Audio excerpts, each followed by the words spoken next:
everyone. This is Dr. Katie Woodley, the Natural Pet Doctor.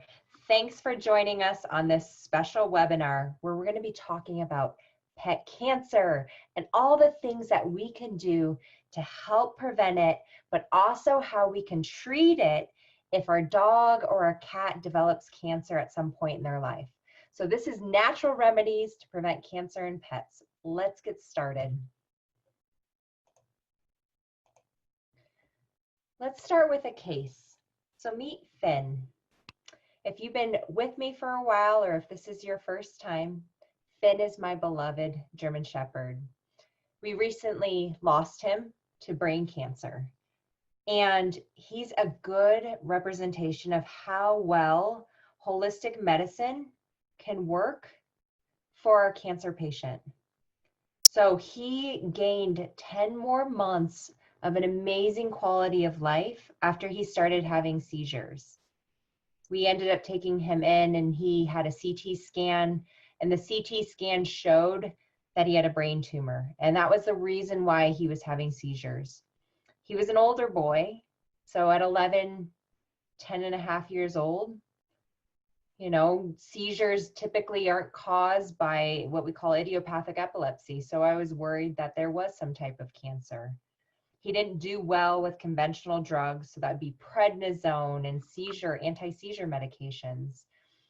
And what was happening was he couldn't stand, he couldn't eat, he was vomiting, and he had diarrhea. There was no way that that quality of life was going to continue. So we took him off the drugs. And his neurologist said, good luck. He probably has a few weeks.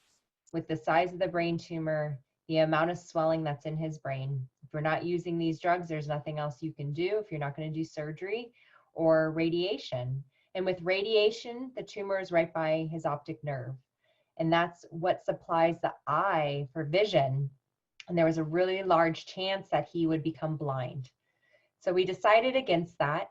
And I thought, what do we have to lose? He's not doing well with the drugs. Let's see how he can do by using acupuncture, herbal medicine, and using food as medicine. And by switching him onto that, we gain 10 more months.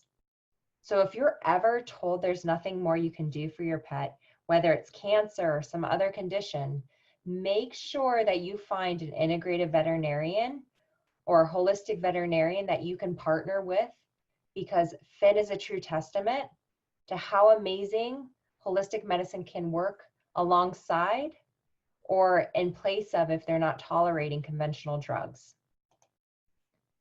So first, some housekeeping. At the end of the presentation, we'll go through any questions if anyone has questions. And of course, a disclaimer, this information is for educational purposes only, and it's not intended to replace the advice of your own veterinarian or doctor. So we can't answer specific questions about your pet's medical issues unless we establish a veterinary client-patient relationship first. I'm Dr. Katie Woodley, holistic veterinarian and founder of the Natural Pet Doctor. 6 years ago, I was tired of telling people there was nothing left to do for their pets. And I became acupuncture certified and herbal medicine certified. And it changed my life and it changed my practice. And I love the results we get for our pets now. So I'm located in the Northern Colorado region, so we do house consultations in this area, but for everyone else, we provide phone consultations. So if you need help with your pet, don't be afraid to reach out. And our mission is to make sure that everyone has access to these natural medicine options, regardless of their location, so you can help your pets thrive naturally and live long and vibrant lives for many years to come. We're going to be covering a few different areas of cancer. So what exactly is cancer? How does it happen? How can we prevent it? Remember, prevention is better than cure. That's always the goal. Prevent it first. What are some of the warning signs of cancer that you can look for? What are the common types of cancer in dogs and also some cats? And then also, what are those treatment options from a holistic perspective, but also touching on conventional, because there is a place for conventional. We can use this holistic medicine alongside conventional to achieve better outcomes for our pets. This statistic makes me sad. 60% of pets will develop cancer at some point in their life. Are you a part of this statistic? I am. I've had 3 pets develop cancer in the past 5 years. It's growing, and we need to put an end to it. So that's what we're going to try to achieve tonight, is give you some actionable items that you can start implementing right away for your dogs and your cats so that we can prevent your pet from becoming a statistic. What exactly is cancer? So cancer is a disease where the cells in any part of the body grow out of control and they begin to interfere with normal bodily functions. This is the leading cause of death in dogs over 2 years of age. And it's responsible for as many as half of the feline and cancer deaths in the US. It's a big number. According to Dr. Sean Messnier, basically cancer is often a fatal disease caused by mutations of the genes of certain susceptible cells. These genetic mutations usually caused by inflammation or excessive oxidation. They convert normal cells into cancer cells that divide rapidly and they grow uncontrollably, pushing their way into the surrounding tissues composed of otherwise normal cells. So cancer cells are created every single day in our bodies and our pets' bodies, but a healthy immune system can detect those mutated cells from the normal cells and they remove them. So it's important, it is critical that we have healthy immune systems. We're doing everything that we can to keep our pets healthy, because a compromised immune system allows these cells to live and divide until they create cancerous tumors or growths. The cancer cells, what they do is they create an environment where they need a lot of energy, and they create this veil where they can't be seen by the natural killer cells and other immune cells in the body that will recognize them and destroy them before they become a cancer. And so this veil protects them. And also what these cancer cells are doing are they're creating a microenvironment where they can thrive, and they prefer certain amino acids. And we can feed certain diets, which can actually help patients with cancer fight back and starve those cancer cells. So arginine is one of those amino acids that we can actually supplement through real food, but also through supplementation, so that we can help battle those cancer cells and hopefully starve them out so they go away. Why does cancer happen? We're seeing increased rates of cancer, and there's many, many reasons. We call that multifactorial. So it's very difficult to pinpoint one reason. And one of the things, and I've been down this path with my own pets, is that we find when our pets develop cancer, first question we ask is, what did I do? What did I do wrong? Did I do something to them? Did I not do enough of something to help prevent this?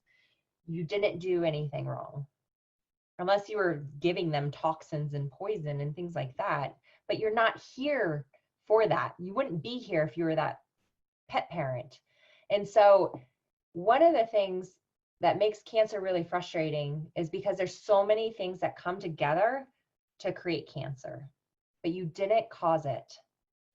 Researchers estimate that only 5 to 10% of all cancer cases originate from genetic predisposition, while 90 to 95% are the result of lifestyle and environmental factors.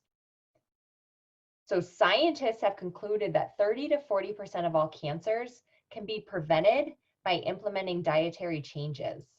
That is a huge number and an area where we can influence by what we feed our pets. Here's a list of some of the predisposing factors that can lead to that excessive inflammation, that excessive oxidation in the body that then can lead to and generate cancer cells. So toxic exposures in the environment. We are living in an increasingly toxic world, so this is a huge one. Obesity, dietary factors. Remember, you are what you eat. Fluorides. Anyone have fluoride in their water? Topical flea and tick preventatives, adverse vaccine reactions, stress, and trauma and injury. So let's talk a little bit more about those. So toxic exposures in the environment. So BPA, bisphenol A. So this is what makes plastics and resins. Make sure you're only using BPA-free cans. So if you're feeding canned food for your cats or your dogs, make sure it actually says BPA-free on there. And what this is, it's a chemical that is estrogenic. So it's an endocrine disruptor. And it's detected in 95% of the population, human population. So there is a lot of controversy around this and some of the replacements, and stay tuned for more news about whether or not some of these replacements for BPA, they may be just as bad, unfortunately, for the health. Pesticides, herbicides, antibiotics, PCBs, and many other products of factory farming and industrialization are known carcinogens. So according to the U.S. Fish and Wildlife Service, homeowners in the U.S. use up to 10 times more chemical pesticides per acre on their lawns than farmers use on their crops. According to a 2013 study, the detection of lawn chemicals in the urine of pet dogs was widespread, and that lawn chemicals persisted on the grass for at least 48 hours after application, and even longer under certain environmental conditions. It's been established that exposure to herbicide-treated lawns has been associated with significantly higher bladder cancer risk in dogs. So think about that. Maybe you live near a golf course. Household cleaning, carpet, laundry products, they all have chemicals. They're all absorbed by your pet. Remember, your pets are naked. They're going to absorb everything. And when they touch certain things, they lick themselves in too, right? So keep that in mind with what products you're using. Antifreeze. So how many cars are sitting on the streets and they're leaking oil, they're leaking antifreeze, they're leaking all sorts of chemicals, and we walk with our pets. They come into contact with it. Personal care and hygiene products. How many have a tiny dog that they hold against themselves? So if you're using hormone products on your skin, so let's say older women, a lot of them will use estrogen creams. Your dog can absorb that. Estrogen can lead to cancers if there's too much of it in an imbalanced state. Pet care and grooming products. Make sure groomers know what products to use, or better yet, buy the products and give it to them when you bring your pet in for grooming and tell them to use it so you can control what they're coming into contact with. And then we have polybrominated diphenyl ethers. So this is the flame retardant chemicals that are like everywhere. So this is clothing, furniture, your drapes, your curtains, electronics. These have been used for the past 40 years. And residues from these PBDEs for short have been found in the serum, foods, and even house dust of cats and dogs. And these disrupt the thyroid gland, and they're especially toxic for cats because cats tend to be more sensitive because they lack an enzyme in their liver that helps them metabolize toxins and break them down. And on the flip side with dogs, they actually metabolize these faster. So they can expel them, but they're all still being exposed to it. So when we combine all of this, along with air pollution, so secondhand smoke if you're smoking around your pet, and just in general, we combine all of these, that's a lot of potential toxic exposures that your pets are coming into contact with. Obesity.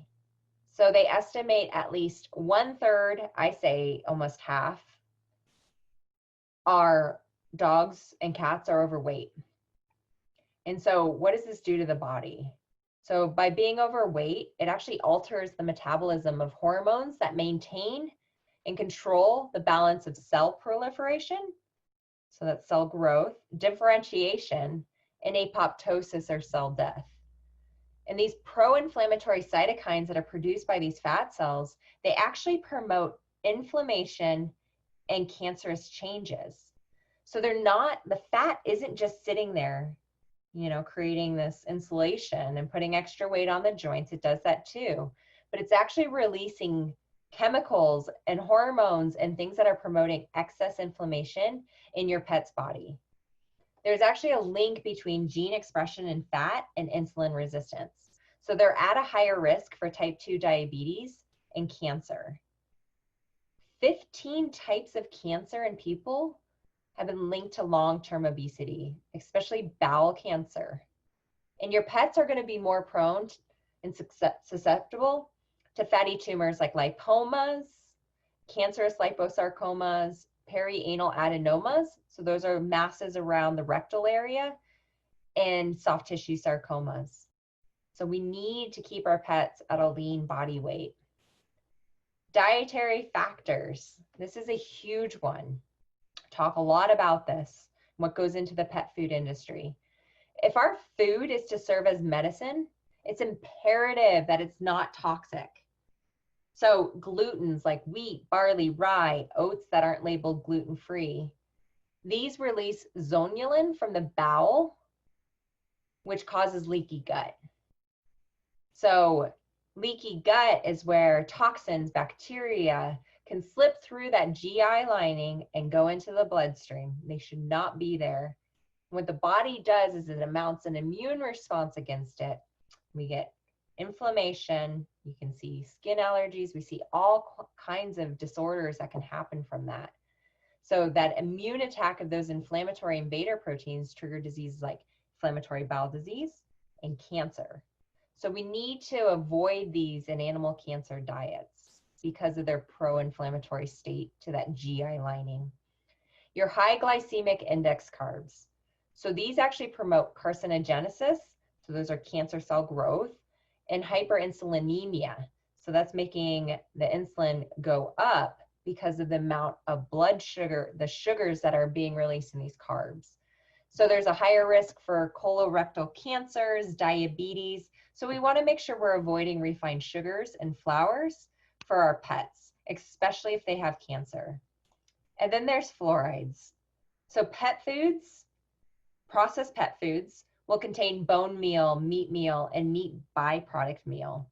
There are high fluoride levels that are found in these foods and then also in the fluoridated water. So most of our drinking water has fluoride in it. They've added it to support our teeth health. Dog dry foods, they have 1.6 to 2.5 times the EPA stated safe fluoride level. So what does fluoride do? So fluoride accumulates in the bones, which can result in a higher risk of osteosarcoma, which is a bone cancer, due to promoting mitosis, so that cell growth, the division, and rapid growth of osteoblasts. So those are like the bone cells. So dogs are 10 times more likely than humans to get osteosarcomas. Pets with cancer, you need to avoid bone meal and animal byproducts, and they need to drink fluoride-free water. So definitely get filter water for your pets. I'd say prevention, they have cancer, definitely. Making sure we use a Berkey filter, which is fantastic for ourselves, for our cats. We used to use it for Finn. So also, your highly processed and preserved foods act as carcinogens and increase the glycemic index. Once again, those high glycemic foods, they're stimulating blood sugar, they're stimulating insulin. Those are the environments cancer cells love. So Maillard reaction products, so MRPs for short, these occur as a byproduct of cooking and high heat processing, and they're 222 times higher in pet food than the average intake for adult humans. These are highest in canned food because of the high heat processing that goes on. So think about our cats. A lot of them are on canned food. And what these reactions do is they lead to functional changes in enzymatic activity and increase vulnerability to oxidative stress, which then leads to advanced glycation end products, AGEs for short, that lead to oxidative damage and inflammation over weeks to months. I mentioned this. What does that lead to? Increased oxidative damage, increased inflammation. So these AGEs affect the gut microbiota and the interactions with the immune system causing inflammation, degenerative disease, cancer, allergies. The veterinary profession is the only medical profession that offers more processed food to our patients. It's crazy when you think about why. Why do we do that? Why aren't we optimizing immune health with real foods? Topical flea and tick preventatives. So a 1989 study at Purdue University Vet School found that dogs receiving just 1 to 2 topical pesticides a year had a 60% increased risk of bladder cancer. That risk was increased even more in overweight or obese dogs. Dogs that were given more than 2 applications a year were 3.5 times more likely to get bladder cancer. Sometimes we do have to balance this risk to benefit ratio, avoiding some of the pet store brands that can be cheaper, but they have more chemicals in them. It's a good idea. The organophosphates, carbamates, pyrethrins, they pose particularly severe health risks. So I do not recommend giving those to your pets with cancer. You want to use common sense preventative measures instead. So bathing your pets frequently, bathing their bedding, making sure you're vacuuming frequently, combing them, looking for fleas, checking them after hikes for ticks, keeping your grass short, keeping your pets out of bushes, using natural repellents like essential oils can help also. And adverse vaccine reactions. So both modified live vaccines and inactivated killed vaccines can elicit serious adverse reactions in our pets, including death in certain susceptible animals. Not super common, but it happens, and we need to be aware of that. Injection site sarcomas can occur at the sites of vaccination in both dogs and cats, but especially cats. Removal, like surgical removal of this tumor, can still result in recurrence. So this is why, as a veterinarian, we're supposed to vaccinate in certain areas of the body so we can monitor and track if these tumors are developing later on in your pet's life. These are most commonly associated with the rabies vaccine and the feline leukemia vaccines. So, however, I'm not advocating not giving vaccines, but there's benefits to it to prevent preventable diseases and keep your pets healthy if they came into contact with these viruses.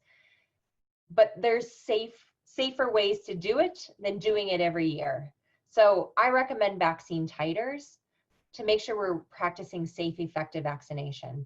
Vaccine titers mean you go into the vet clinic, you get blood drawn, they send it off to certain labs. They're looking for antibodies in the body to make sure that if your pet comes into contact with these diseases like distemper, rabies, herpes virus, that they're going to be protected. It doesn't necessarily guarantee protection, but neither does giving a vaccine.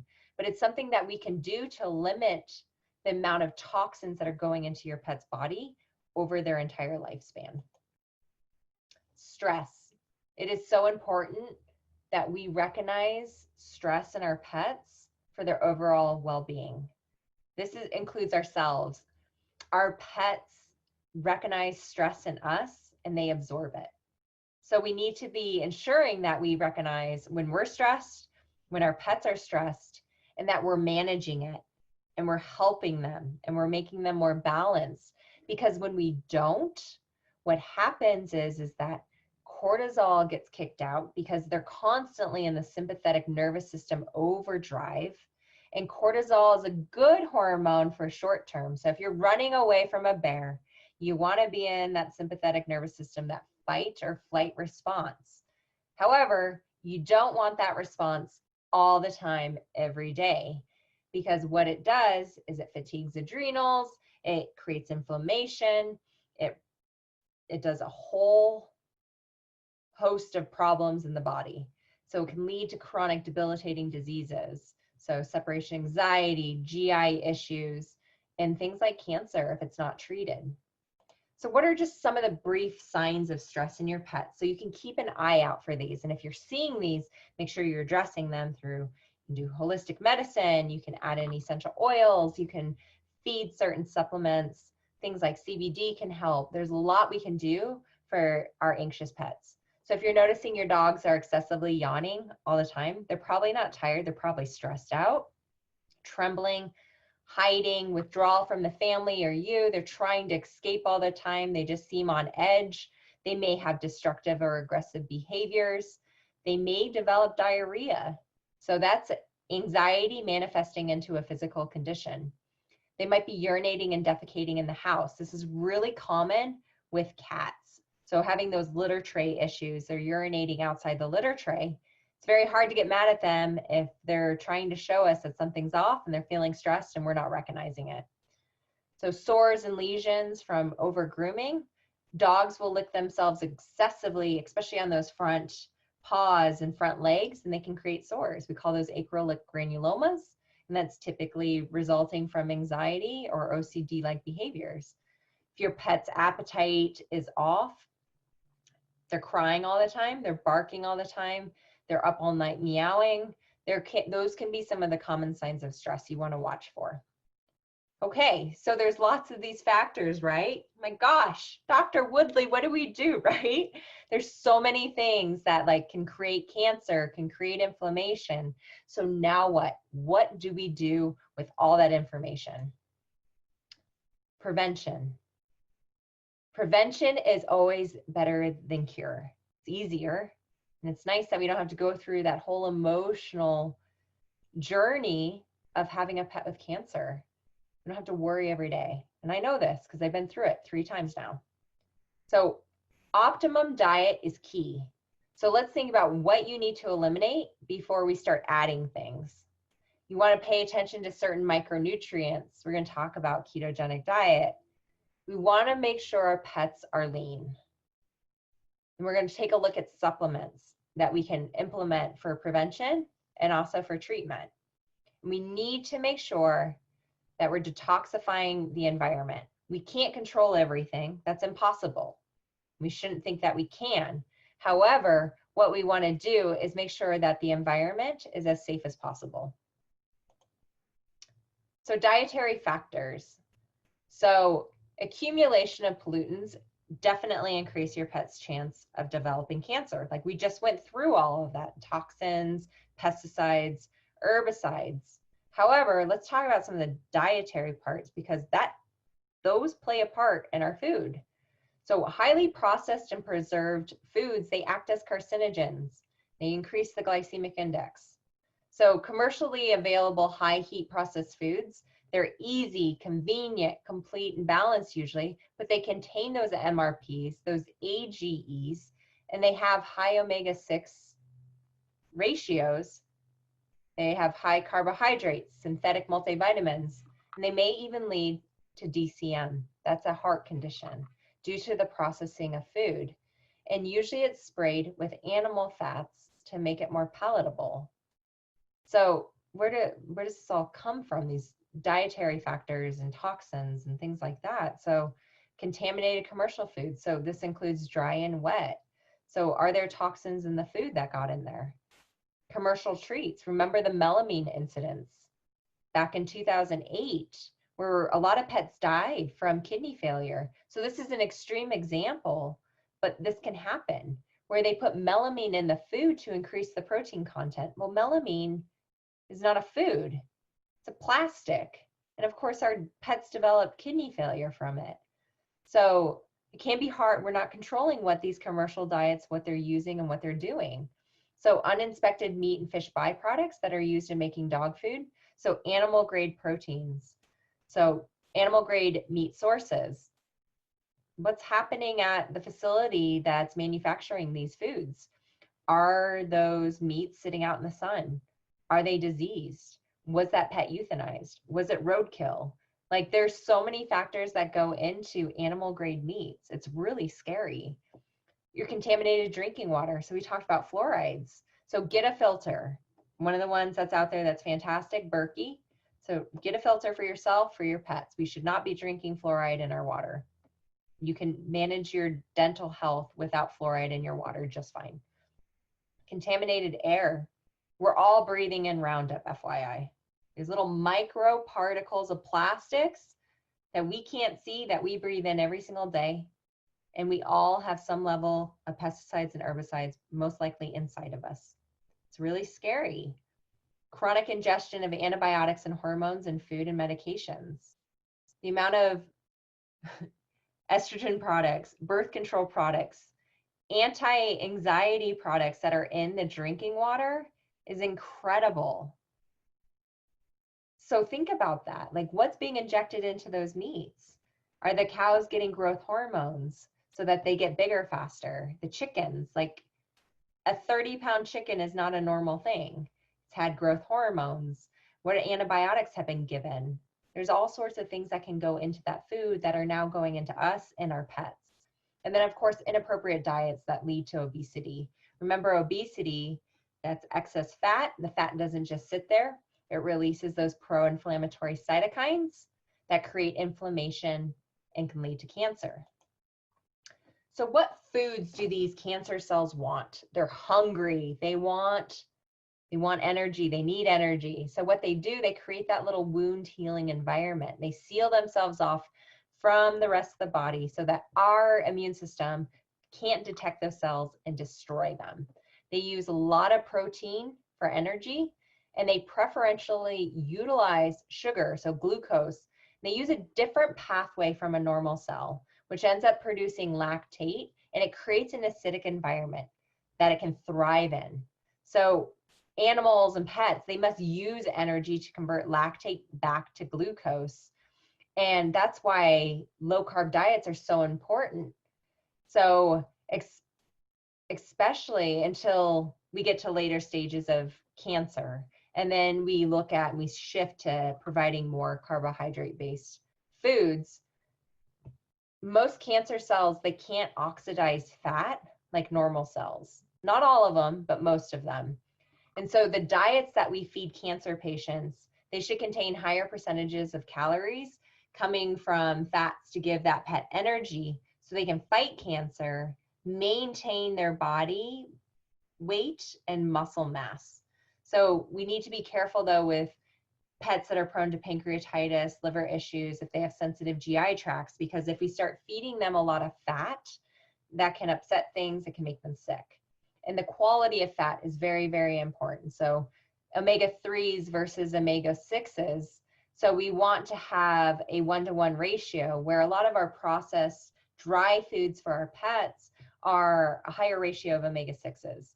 And those are actually more pro-inflammatory. So bringing that ratio back into balance is key to making sure that we're helping reduce inflammation in that body and then also fight cancer. We'll talk about that in a little bit though. So what is the most suitable diet? So with cancer patients, there's increased resting energy expenditure, caloric requirements, and some of these tumor-bearing pets. And this can persist even if the tumor has been surgically removed. So some of these treatments too can be associated with nutritional effects also. So let's say there's a bowel cancer, that bowel's been removed or chemotherapy's happened. This can create nutritional deficiencies because things aren't absorbed the way they used to be pre-cancer. There can also be muscle wasting if steroids are being used for treatment. So we must provide bioavailable vitamins and minerals. We want to feed the rainbow. So that color spectrum of veggies, those are going to be higher in certain minerals, vitamins, and nutrients. And then high levels of proteins that are rich in amino acids that are needed for repair and make up what the cancer is taking from the body. That protein needs to be provided in excess of adult requirements, and we need to make sure it's a good bioavailable protein, meaning that it can be utilized by the body, broken down, and actually do something good versus saying feeding like a pea protein, which is used in a lot of grain-free diets.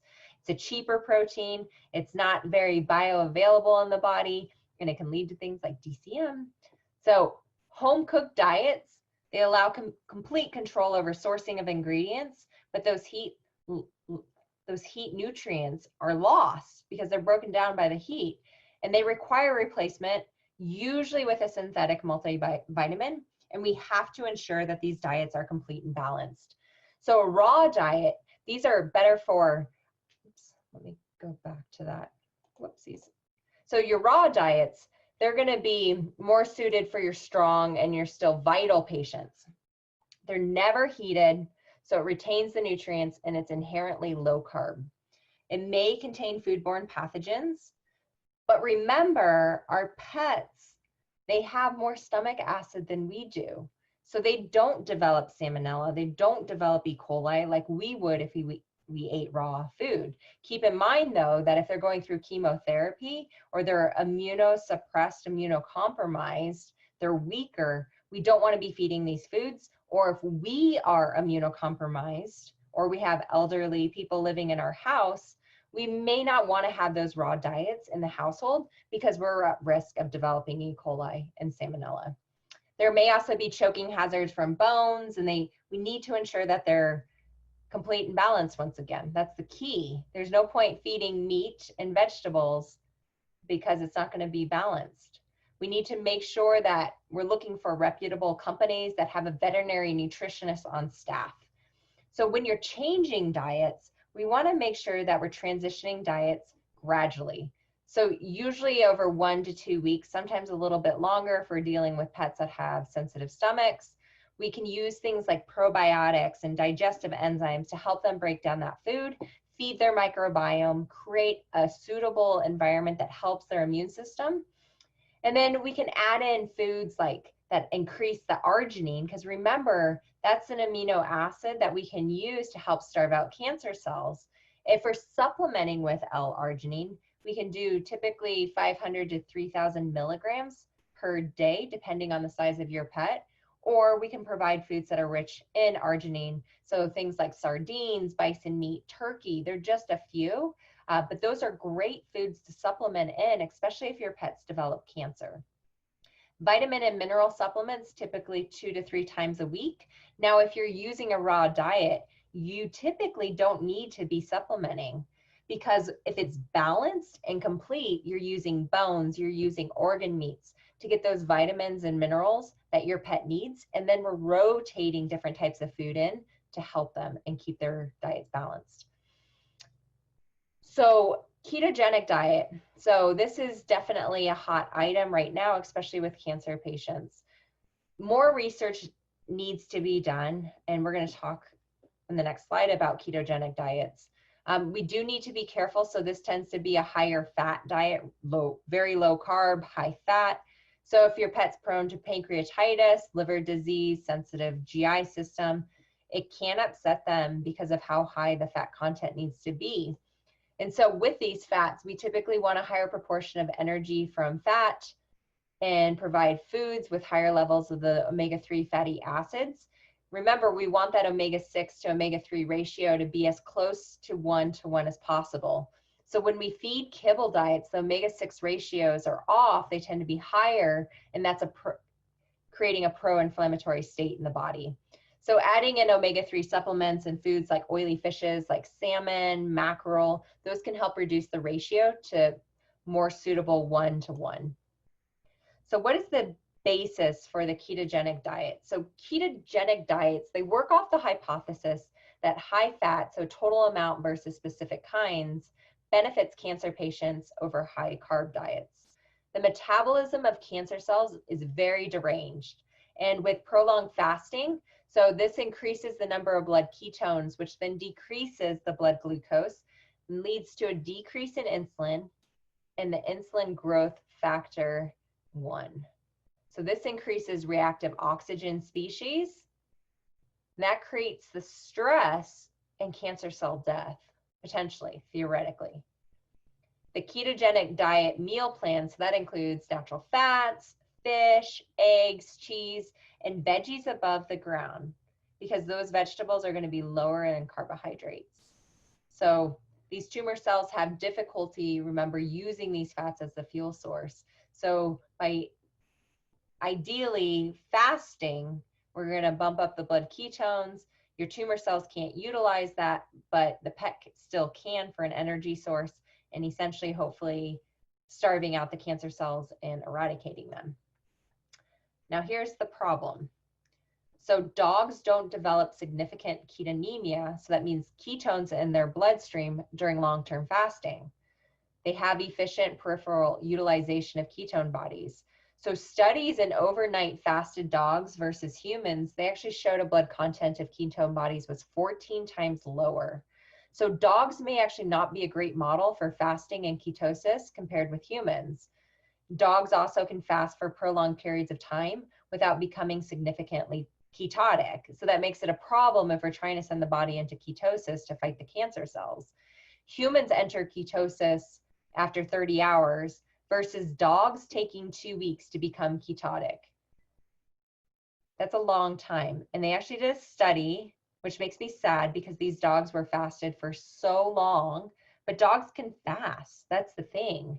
However, we're not finding those beneficial results like we do with humans when they're fasting. So based on a 2004 study for idiopathic epilepsy, so seizures, a randomized clinical trial with a ketogenic diet for dogs was not successful.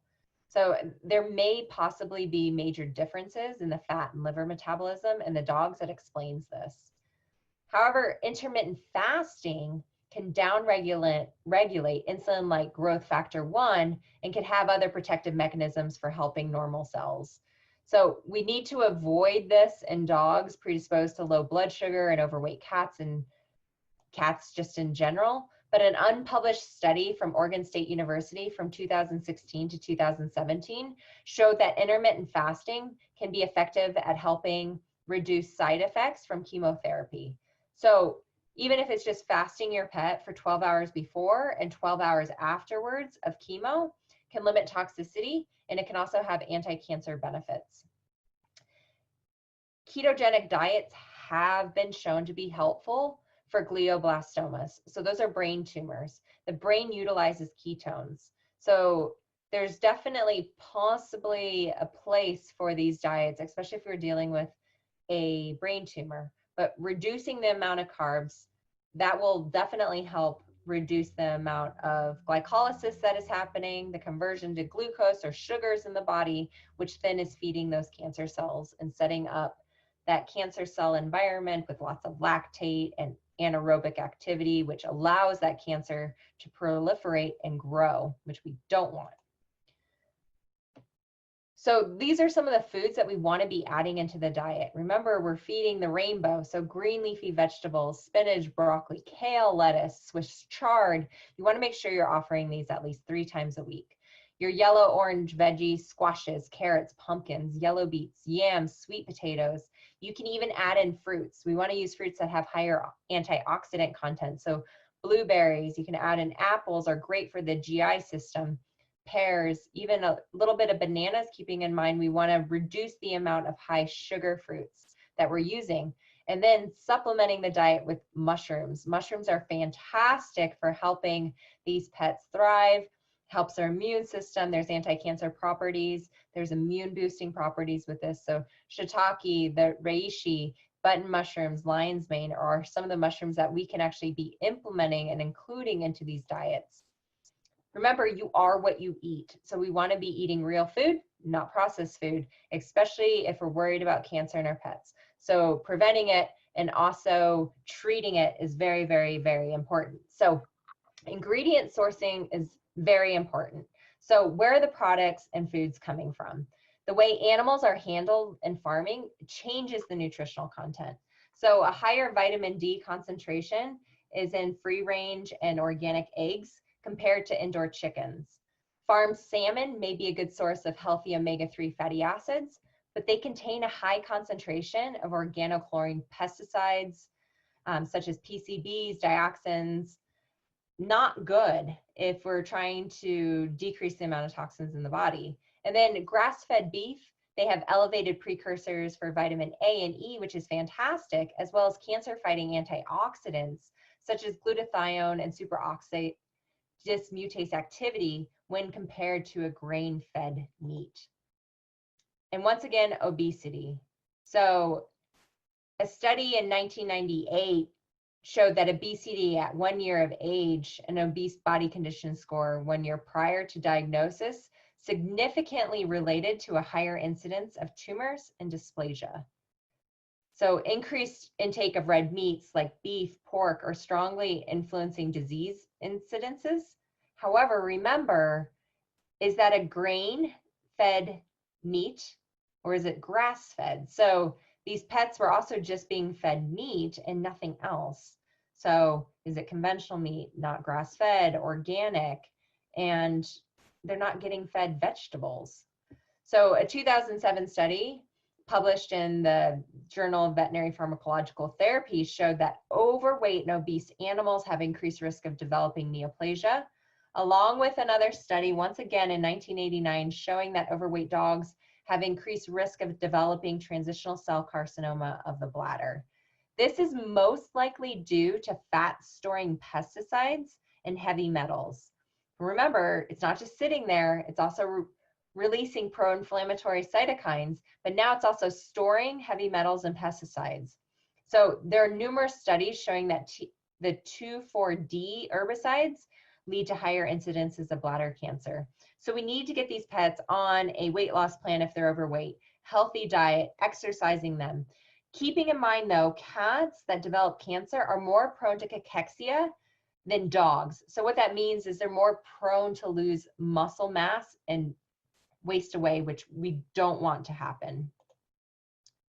In supplements, there's no amount of dietary supplement that can correct a toxic, pro-inflammatory, high glycemic index, highly processed diet.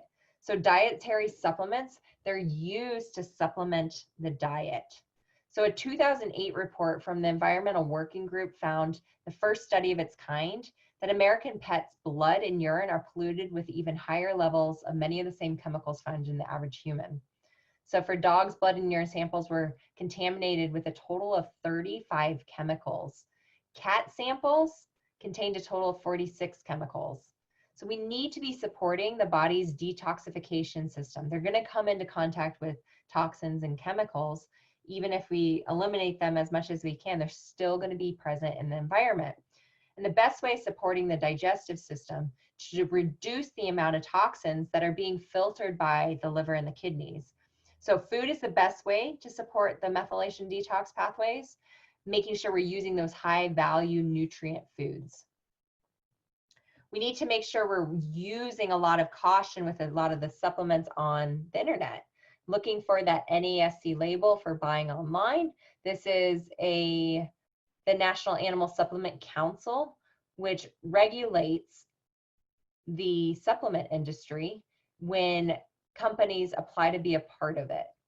So it's a very unregulated industry. However, when companies apply to be a part of this, they're showing that they're following certain standards and regulations, which is very important. We want to be using antioxidants, so vitamins A, C, and E, CoQ10, using pro-oxidants also. So high doses of curcumin can help with cancer cells. Anti-angiogenic, so meaning we're reducing the blood supply to those tumors. So the reishi, Chinese herbal medicines are really great at doing this. We want to be using immune modulators. So medicinal mushrooms are a great source of this. Milk thistle to help protect the liver, detox the body, support immune function, promote free radical scavenging. It also helps preserve glutathione. And looking at what is the best time to give supplements. So if you're doing CoQ10, giving it away from your omega-3s, making sure certain herbs and supplements are away from antioxidants. So working with your veterinarian to figure out what is the best way for that. Curcumin is a great option. So this is gives the spice turmeric its yellow color. And what it does in the cancer pathways, it inhibits STAT3. So this is a protein that plays an essential role in the survival of cancer cells. So it essentially inhibits the growth of cancer and kills cancer cells. It's also anti-inflammatory, so we use it for a lot of patients that are dealing with arthritis at the same time. It can boost the immune system. It inhibits enzymes which aid the spread of cancer. It can also protect the heart from being damaged by chemo drugs. So it does a lot of different things in the body and is a great addition to add on if your pet is going through cancer. Probiotics. So probiotics work through modulating the gut microbiota. They improve the gut physiochemical conditions and they reduce oxidative stress. They do a lot. And they inhibit tumor progression, produce anti-cancer compounds, and modulate host immune responses. They also improve the gut mucosal barrier. So we talked about leaky gut at the beginning. So this is going to inhibit the passing of those toxins and bacteria from the gut into the bloodstream where they shouldn't be. And several studies show specific gut resident species, they can actually improve the outcome of anti-cancer therapies, specifically with immunotherapy. So we get better results when we can optimize the microbiome, which is incredible. So you also want to make sure you're feeding prebiotics, so fiber-rich and fermented foods like sauerkraut to support the microbiome. When we fix the GI system, so bad microbiome leads to all sorts of disease conditions, cancer, but when we fix it, we can treat and prevent many of these what seem like unrelated conditions. So if you have a pet with anxiety, gut's probably leaky. We fix the microbiome, anxiety goes down. We want to make sure your pets are taking probiotics at least 2 hours after antibiotics if they are on an antibiotic, to make sure that we're getting full effect of those good bacteria in the GI system. Keep in mind that microbiome works in synergy with the rest of the body's immune system to prevent disease. We have to protect this because it is the foundation for everything else. If it goes out the window, so does our pet's health. And omega-3 fatty acids. So we talked about bringing that omega-6 ratio down, so it's more in a 1-to-1 ratio with these omega-3s. So omega-6s are going to tend towards a more pro-inflammatory state, a higher omega-6 ratio in our processed kibble foods. So what omega-3 fatty acids do is they can help with both prevention and treatment of cancer. They'll inhibit formation of tumors, prevent cancer from metastasizing or spreading. They also help if your pet's getting radiation. So it supports the normal cells and it helps protect them. We recommend the small cold water fish, so mackerel, sardines, anchovies, and there are plant sources of omega-3 fatty acids, but they're not as bioavailable. So the body doesn't utilize them and absorb them as well. So these are like your krill and algae sources. So keep that in mind. Some pets are sensitive to fish, so we have to use those other options. But if your pet's fine with getting fish oil, there's no digestive upset, then definitely use the small cold water fish from good brands. Typically, you recommend this year round as long as your pet's digestion tolerates it. And some of the brands that I recommend are Nordic Naturals, Carlson, Puritan's Pride, Thorn. And then the dosages that we look at, so look at the concentration of EPA plus DHA on that bottle. Dogs are going to get 50 to 75 milligrams of EPA plus DHA combined per kilo per day. There's 2.2 pounds per kilo. So if we're looking at, let's say, a 30-kilo dog, which is roughly around 65, 70 pounds, so the low end that we'd be looking at would be 1,500 milligrams of EPA plus DHA per day. To give you an example, your cats are a little bit lower, 30 to 50 milligrams per kilo per day. And we want to use caution if we're using a higher dose of omega-3 fatty acids. If your pet is on anticoagulant, so like blood thinners, antiplatelet drugs, or blood pressure medications, because it can have side effects associated with those. We need to be supporting the immune system, and medicinal mushrooms are an excellent way to do this. They prevent, protect, regenerate, intervene for so many different disease processes, and different mushroom strains are going to do different things in the body. They can be anti-cancerous, which is huge. So many people are seeing studies with turkey tail mushroom, and what's amazing is that we can utilize these alongside conventional medicine, other herbal therapies, to achieve better outcomes for our pets. And these medicinal mushrooms, they are powerhouses for everything, is because of their nutritional value. They contain minerals, sugars, vitamins, proteins, enzymes, fats, polysaccharides, which is huge, so those beta-D-glucans, and they even include essential oils to help aid their beneficial properties. But remember, with supplements, more is not always better. We want key correct supplements And we need to make sure that what we're using doesn't create interactions with other supplements, other herbs, other drugs. For example, glutamine can make a brain tumor worse.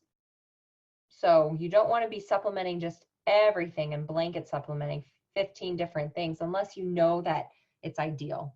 And not all products are reliable, so it's not regulated by the FDA. There's danger of contamination with toxins. So we mentioned previously that NASC, so the National Animal Supplement Council, so that's that nonprofit trade organization.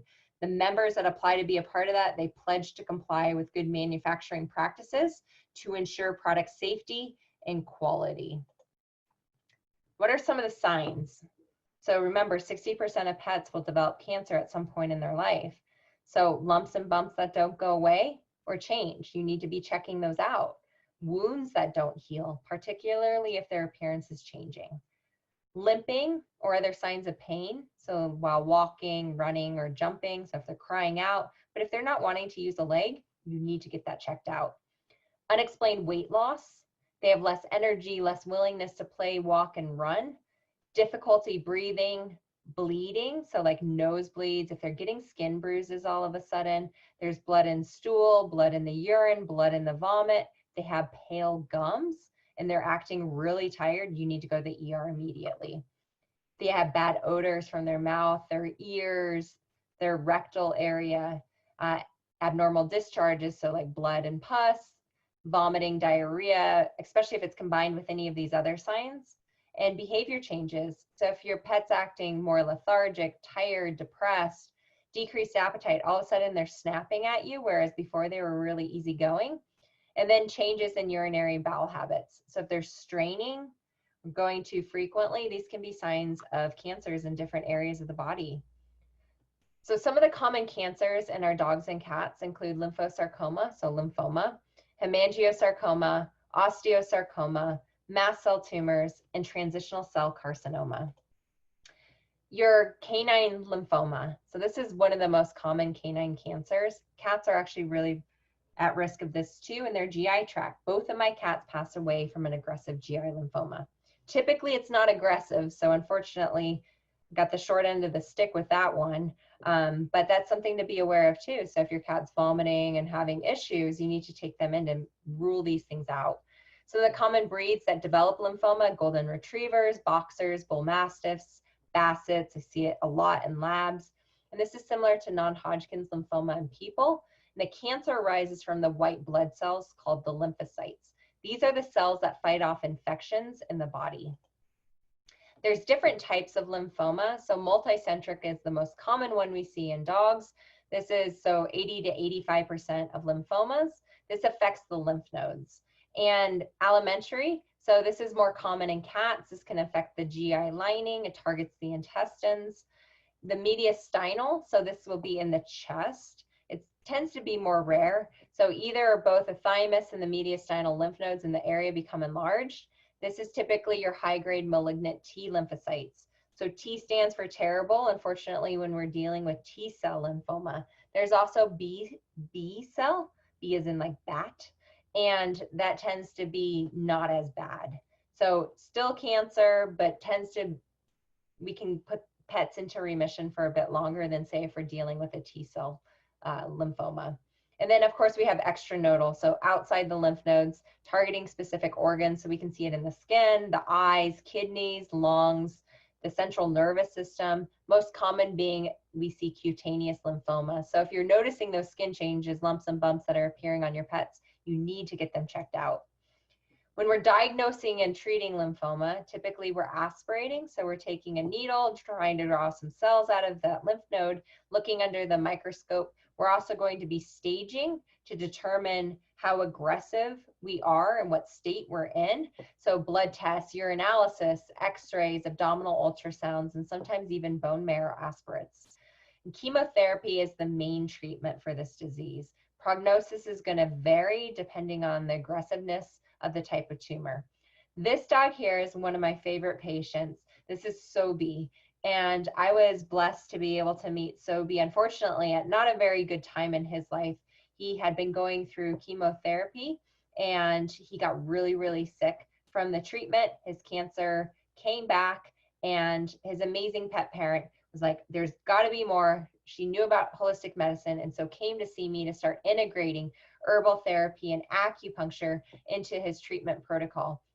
We were able to keep him in remission twice. So he came out of remission again twice, but we gave him such great quality of life through adding in the herbs and extended his life. And he is a true example of how well we can integrate herbal medicine, nutrition, and acupuncture in to keep these patients feeling good, even if they have cancer. So some of the holistic treatments I just mentioned, we want to make sure they're off of processed food. This goes with all of these cancers. We can utilize acupuncture to reduce nausea if they're getting chemotherapy, help with any pain. We can also use it to produce endorphins in the body, so the feel-good chemicals. There's lots of things we can do with acupuncture. And then, of course, traditional Chinese herbal medicine. We can use herbs that are anti-cancerous, reduce nausea, support the gut. There's all sorts of different types of herbs. So we look at the patient as an individual patient, and we decide what herbs are going to be the best for them and the most effective. So it's a very individualized medicine. Whereas if I were to treat SOBI for lymphoma on a conventional medicine basis, there's typically our CHOP protocol for chemotherapy. So every pet, typically based on their diagnosis, gets that same treatment. Whereas with Chinese herbal medicine, each pet is an individual. And so not every single pet is going to get the same treatment, and which makes it so effective, especially when we integrate it into conventional medicine. Some of the supplements and herbal therapies that we can use, so making sure they're on a good probiotic, making sure that microbiome is healthy, using your medicinal mushrooms, so things like cordyceps, your turkey tail, ashwagandha, curcumin, using adaptogens and those supplements that reduce inflammation and have anti-cancer benefits. Green tea is a great antioxidant that can help fight cancer also. So putting a cup of green tea into your pet's food can do amazing things. And then making sure that omega-3s are high enough so that we're reducing that omega-6, omega-3 ratio to as close to that 1-to-1 as possible. Hemangiosarcomas, this is a really common cancer. This is a cancer that invades the blood vessels and can be found anywhere. So it's often very vascular because it's invading blood vessels. So it can be filled with blood, and it can be very serious and even deadly if that tumor ruptures. Very common breeds that we see it: golden retrievers, Labradors, German Shepherds, Boxers, English Setters, Doberman Pinschers. The main types that we see are what we call visceral, HSA, so hemangiosarcoma for short. This affects the spleen and their heart base. So if we see a mass on the spleen, there's gonna be a chance that we go by a third. So benign, aggressive, nothing to worry about. However, when we see a hemangiosarcoma and we diagnose it, there's huge concerns that there's also going to be a heart-based tumor. That's a hemangiosarcoma. So that's where doing those ultrasounds is very important. This is usually diagnosed on an emergency because the tumor is ruptured and your pet's fainted or very lethargic, not wanting to move. The gums are pale. So we diagnose it because we do an emergency surgery. We remove the bleeding spleen with a mass on it and send it in and get a diagnosis that way. Some of the symptoms you might see if your pet has developed hemangiosarcoma: they can get it under the skin. They might get tired really easily. You might notice bleeding, so like nosebleeds, pale gums, especially if they're having a bleed into their abdomen. You're going to notice those gums go really white because they're losing blood. Sudden unexplained weakness. If they don't want to get up, they're not wanting to move, take them into the ER immediately. Their belly might expand and swell because they are losing blood and the blood is going into the abdomen. They might have breathing difficulties, especially if they have a heart-based tumor. And then depression. You can even see seizures that happen from this. They might collapse. There could be abnormal heart rhythms too, especially if you're dealing with a heart-based hemangiosarcoma. And as mentioned before, for a definitive diagnosis, to truly know what this is, because there's a lot of spleen masses that are benign, we need to do a biopsy. Typically what we do is we surgically remove the spleen and we send it in for histopathology. Dogs don't need a spleen. They can live just fine without it. Obviously, if you don't want to remove organs if you don't need to. But this is highly beneficial. Remember, it's very vascular, and so they bleed very easily. X-rays of the chest, so we're looking for metastasis, so other spread of the cancer cells into the chest. We're also looking to see if the heart looks normal.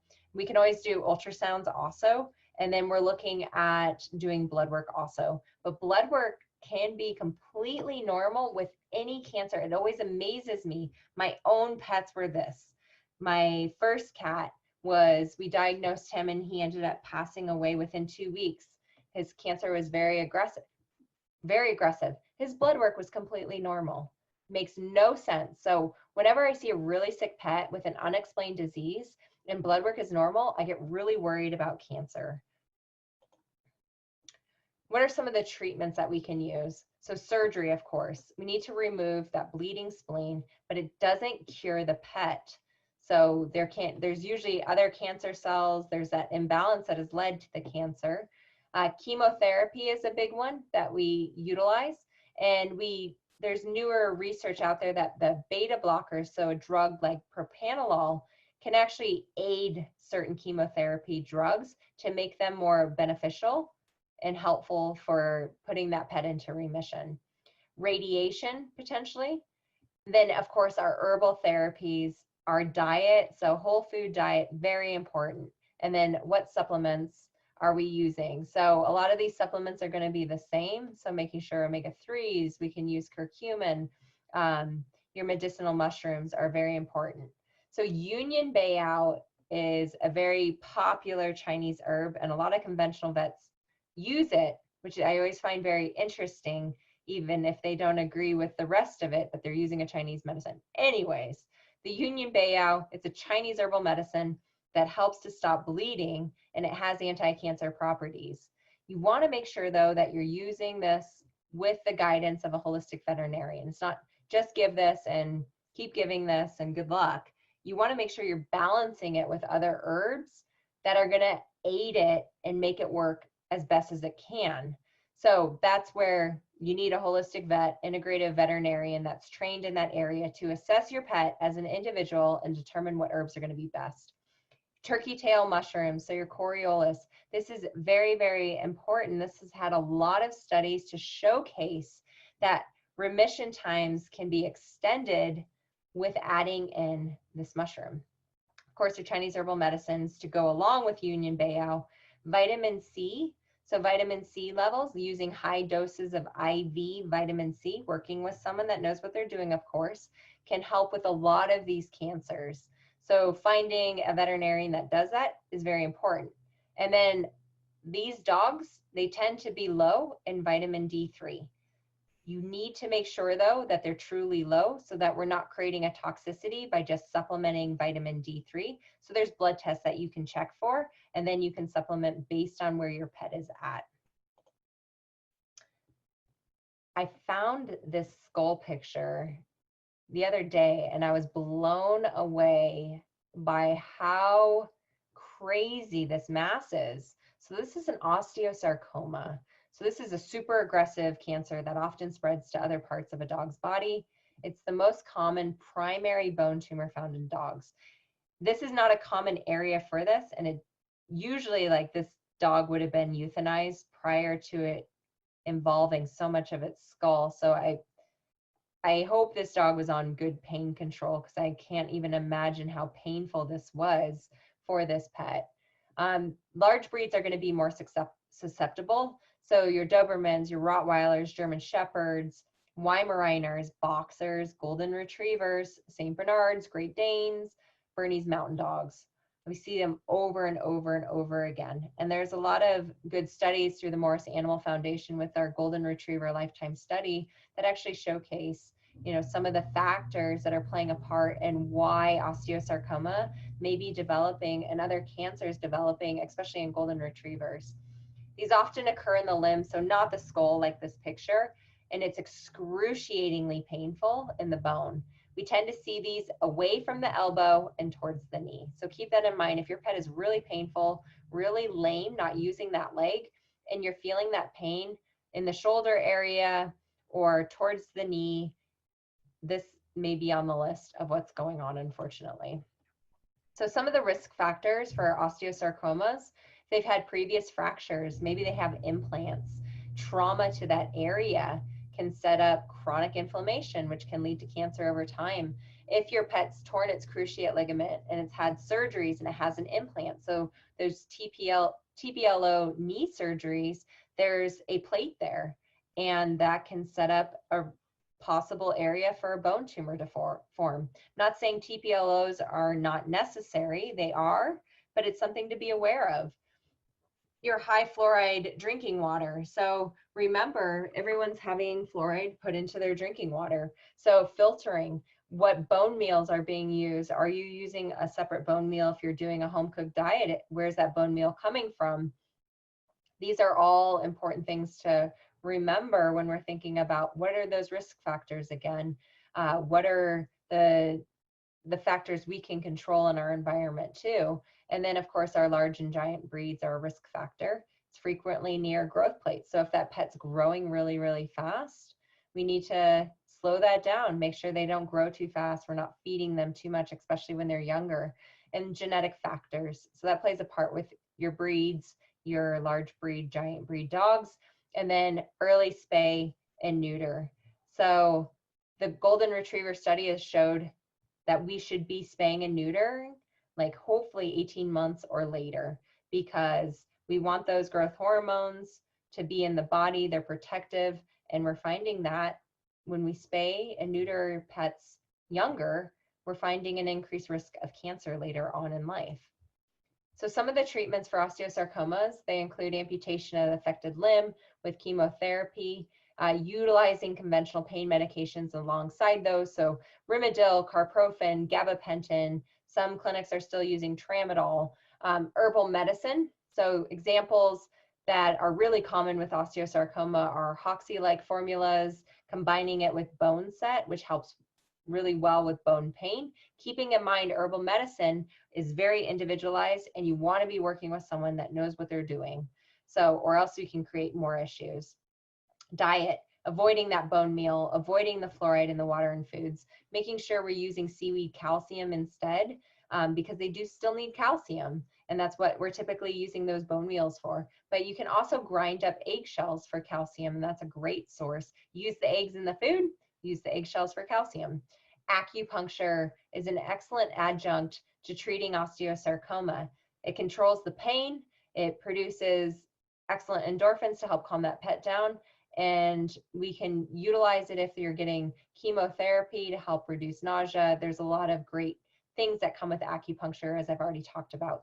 Cannabis, so this could be CBD, including THC. You need to make sure you're working with a veterinarian for the recommended dosing though, especially if you are adding in THC into that protocol to help with decreased appetite, help better with the severe pain they may be experiencing. But this is a great plant product, natural product that we can utilize to hopefully get your pet off of some of the conventional pain medications that can put extra strain on the kidneys and the liver. And then of course, vitamin D3, making sure that your pet is not low in this and supplementing if they are after doing a blood test. And mast cell tumors. So these are really, really common. We see these all the time, and commonly people think that lumps and bumps are benign until they get a mast cell tumor, because they can be very aggressive. So mast cell tumors, they're a type of white blood cell that's found in many tissues of the body. These allergy cells are what play a role in the allergic response. So they release chemicals and compounds, they degranulate, which cause irritation. So we tend to see them, they most commonly form nodules or masses in the skin. It's usually a raised lump or bump, and they're usually don't have hair on them. They can be red, they can be ulcerated, so broken open and irritated or swollen. And a lot of times what happens is they'll change in size. So if any lumps and bumps that are on your pet change in size, you need to get them checked out right away. I always recommend getting them checked out anyway, so you can know that they are benign, but definitely making sure you're ruling out mast cell tumors, because they can create a lot of issues because they're full of histamine. They create a lot of inflammation. They're super irritating to your pet. And these account for 7 to 21% of all skin masses. So almost a quarter. That's a large amount. So make sure you're getting those checked out. Common breeds, boxers, bull terriers, Boston terriers, and Labrador retrievers. We tend to see these all the time on these breeds.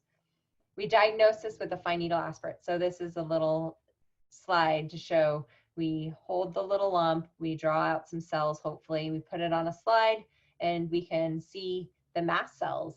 So we'll see all the little granules that are inside these cells, and it's one of the easier ones to actually diagnose directly from a fine needle aspirate.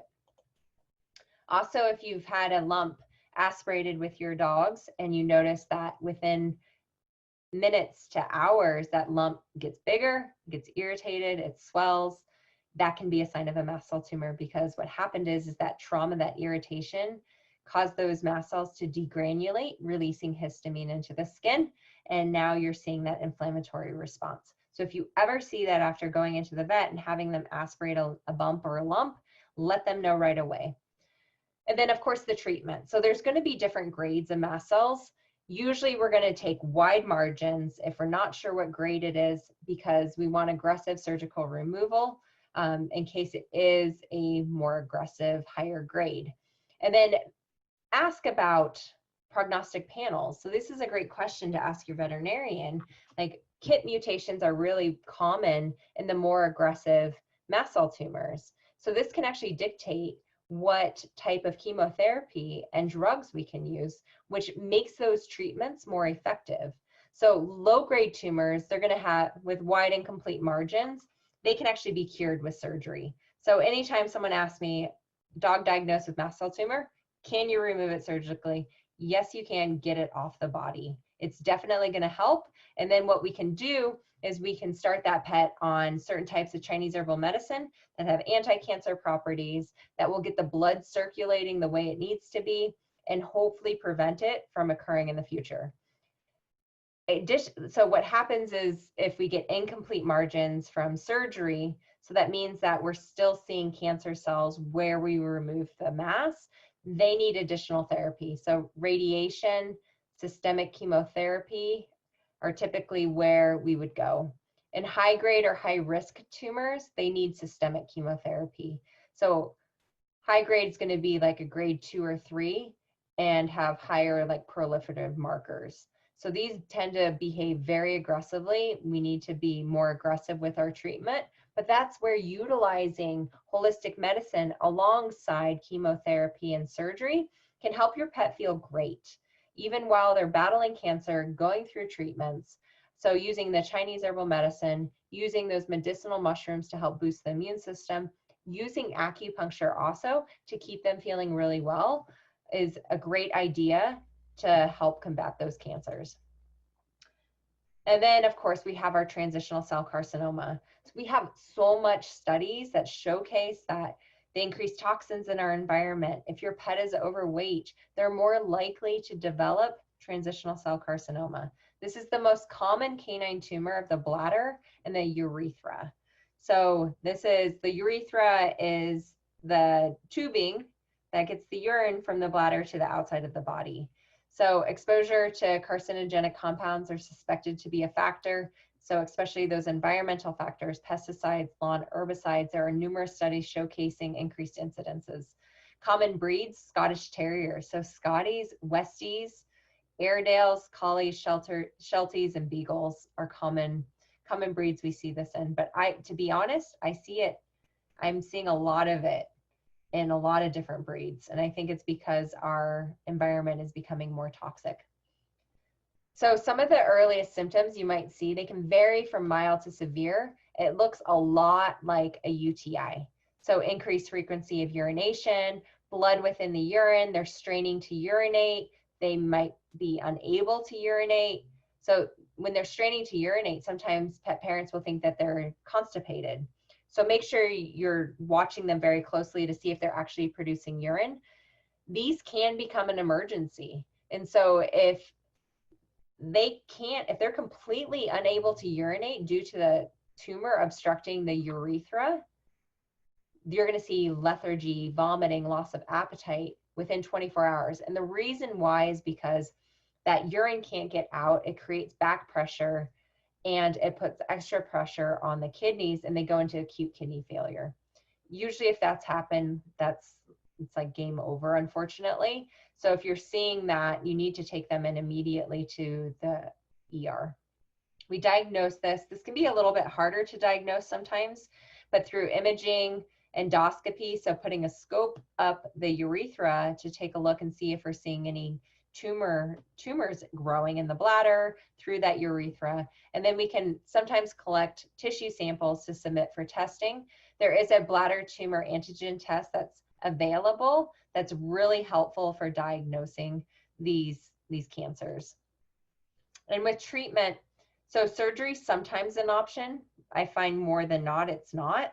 So piroxicam is kind of like the mainstay. It's a non-steroidal, so it's in the same class as carprofen or Remedies, and studies have shown that it actually, so it'll reduce inflammation, it provides pain control, but it can also work to help shrink those tumors. And then we use what's called a metronomic therapy. So this is like a long-term low dose oral chemotherapy. So typically we'll have less side effects that happen. Depending on where the tumor is in the urinary tract, radiation therapy might be an option also. A lot of times it's not though, because that tissue is so delicate. And when we're radiating that tumor, we can actually create that tissue to break down, and then it breaks open, and then we have leakage of urine into the abdomen. So that can create a whole host of other issues. Diet is huge. That's on our next slide. Herbal therapy is huge, and of course, acupuncture to help. So there's so many studies that show that by giving green, leafy, and yellow orange vegetables 3 times a week will decrease that risk of transitional cell carcinoma by 92%. It's incredible. So green leafy veggies, those spinach, kale, lettuce, Swiss chard, your yellow orange veggies, squashes, carrots, pumpkin, sweet potatoes. Chinese herbal medicine is key along with the diet. Utilizing those medicinal mushrooms and also detoxing the body. Remember, a lot of these pets are overweight, and so their fat has been storing toxins and heavy metals. They've probably been exposed to herbicides. So we want to detox their body and support it so that we're supporting liver health using things like milk thistle. Dandelion can also be a great detox. The green tea, so green tea can inhibit tumor growth, angiogenesis, so blood supply and metastasis. And what you can do is you brew a cup of tea, put it in the food. You can also get standardized green tea extract, 5 mg per pound daily, and mix that into the food. And then there's a supplement, IP6 for short. So this actually exerts anti-cancer effects by altering signal transduction pathways. It affects the cell cycle regulatory genes, differentiation genes, oncogenes, tumor suppressor genes. So it works well with transitional cell carcinoma. So you can start your pets on this at a dose of 10 to 50 mg per pound per day if they're diagnosed with this. Keep in mind, individualized medicine is key. So complementing cancer therapy. So conventional is definitely recommended for a lot of these cancers, but if we're going down the chemotherapy path, surgery path, we want to be implementing some of these complementary therapies. So Chinese herbal medicine, homeopathy, Western herbs, Ayurveda, essential oils, and aromatherapies, and then even oxygen therapies can be very beneficial for pets that have cancer. And then there's this really cool company called PhytoCure. And what they're doing is genetic testing of tumors to determine the most effective therapies. So targeted therapies based on the genomic makeup of each individual patient's tumor. So check them out. If your vet hasn't heard about them, you can refer them to your veterinarian, and you can even consult with them as a pet parent. It's just a really neat way to do even more personalized, individualized medicine, because when we do that and we stop treating everyone the same, we're going to achieve better results and outcomes. The key points for cancer holistic therapy: diet, diet, diet. I'm going to hammer that home. Food is medicine. Food is the foundation for health. When we don't feed our bodies the right things, we get disease, then we get cancer. So we can get that anyways, even doing everything right, but we can prevent it even more with the right diets. So what have you been feeding to your dogs or your cats? Does it support them? And What can we change so it's easy to implement? Maybe it's adding in those leafy greens and those yellow orange veggies 3 times a week to help reduce that cancer risk. Herbal medicine, find a holistic or integrative veterinarian to partner with. Check out the ahvma.org website. So that's the American Holistic Veterinary Medical Association. Look for a doctor that's near you that you can partner with to make sure that we're getting the best results, especially if your pet has cancer. If your pet doesn't have cancer, work with one of these doctors to keep them that way through prevention. Remember, prevention is better than cure. And I use Chinese herbal medicine all the time. It's key to integrating with cancer treatment protocols, using Four Marvels or Shea Mason for lymphoma or transitional cell patients if it's suited for them. Remember, it's individualized medicine. And then what supplements are we adding in addition to complement the food and the nutrition that they're on? Remember, we're complementing the diet. We're not just putting them on every single supplement that we find on Google. So medicinal mushrooms, milk thistle support detoxifying pathways to support the liver, especially if they're going through chemotherapy or on prednisone. Omega-3s, CoQ10. What are the easy ones you can start right now? Is your pet on an omega-3? If not, let's get them on Nordic Naturals omega-3 fatty acids. Great starting point. Add those vegetables into the diet. Start with small things that are easy to implement that you can do that create the ability to do it over time, because that's what matters. We can control so much, we can't control everything. So remember that. We can't control everything, but there's a lot we can. So yes, our environments are becoming more toxic. The way foods are farmed and processed are becoming more toxic, but we can do the things. We can grow our vegetables. We can make sure we don't put pesticides, herbicides on our lawns. We can make sure we use clean, safe cleaning products. What are the things that are going on your bodies that your pets are going to come into contact with? It's going to not only help your pet's health, but it's going to help your health. So less cancer in both us and our pets long-term is ideal. And if you're not already in our pet membership, make sure you take advantage of it. We do have, at this time of this webinar recording, a 2-week free trial. So check out our Natural Pet Tribe, where all these videos go. We have monthly videos where you can ask us questions, so live questions with the doc, me, and you can go back and watch the videos anytime. You also become a part of our members forum. Make sure, if you're not already doing it, subscribe to our weekly newsletter for free tips on how to help your pets thrive naturally. Follow us on Facebook, Instagram, and YouTube. Check out the Natural Pet Doctor, Dr. Katie Woodley. We have lots of free, amazing content that you can learn so much from on how to keep your pets healthy. And check out our website, thenaturalpetdoctor.com. Thank you so much for checking us out, being a part of this webinar, taking control of your pet's health to help them thrive and live a vibrant life for many, many years to come. Thank you so much.